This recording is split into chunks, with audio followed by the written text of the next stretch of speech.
வணக்கம் எல்லாருக்கும். இன்றைக்கி நம்ம கத்திரி விதையை எப்படி விதைக்கிறதுன்னு தான் பார்க்க போகிறோம்.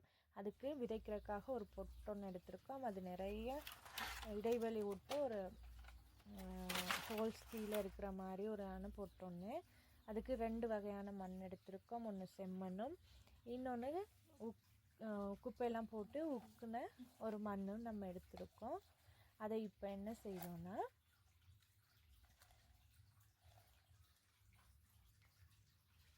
இந்த உக்குன மண் நம்ம வீட்டு கழிவுகள்லாம் இருக்குது தானே, மரக்கறி கழிவு மற்றதெல்லாம் சேர்ந்து உக்க வச்சு நம்ம அதை யூஸ் பண்ணுறோம். முதல்ல அந்த பொட்டுக்குள்ளே உக்குன மண்ணை முதல்ல நம்ம நிரப்பிக்கணும்.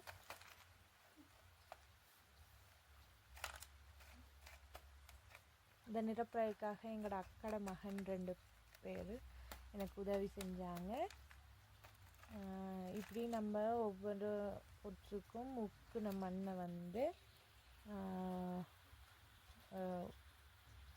உக்கி இதில் என்னென்னா, நம்ம கழிவுகள்லாம் நிறைய போடுறனால நல்ல சத்து இருக்கும் இந்த மண்ணில். அதனால் நம்ம உக்கல் மண் போடுறோம். இப்படி நிறைய எல்லாத்துக்கும் போட்டுட்டு நல்லா தட்டி விடணும். இப்போ தட்டி விட்டது தான் தட்டி விட்டதுக்கு அப்புறமா இப்போ இது சாதாரண மண் தான்.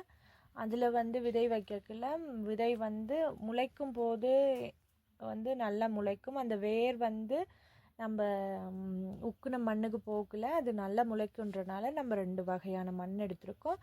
இப்போ நிரப்பின பின்னாடி இப்போ நம்ம தெரிவு செஞ்ச கத்திரி விதையை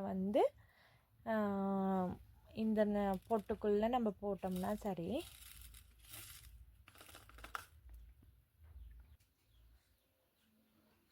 இப்படி ஒவ்வொரு இடத்துலையும் 2 அல்லது 3 விதையை நம்ம கைகளால் அழுத்தி விட்டுட்டு, மண் நமக்கு போதாமல் இருந்திருந்தால் நம்ம வச்சுருக்க மண்ணிலேயே இன்னும் கொஞ்சம் மண் அதுக்கு மேலே போட்டு விட்டால் சரி. இப்படி ரொம்பவும் அழுத்தக்கூடாது, மெதுவாக அழுத்தினோம்னா சரி. இப்படி எல்லாம் போட்டு முடித்ததும்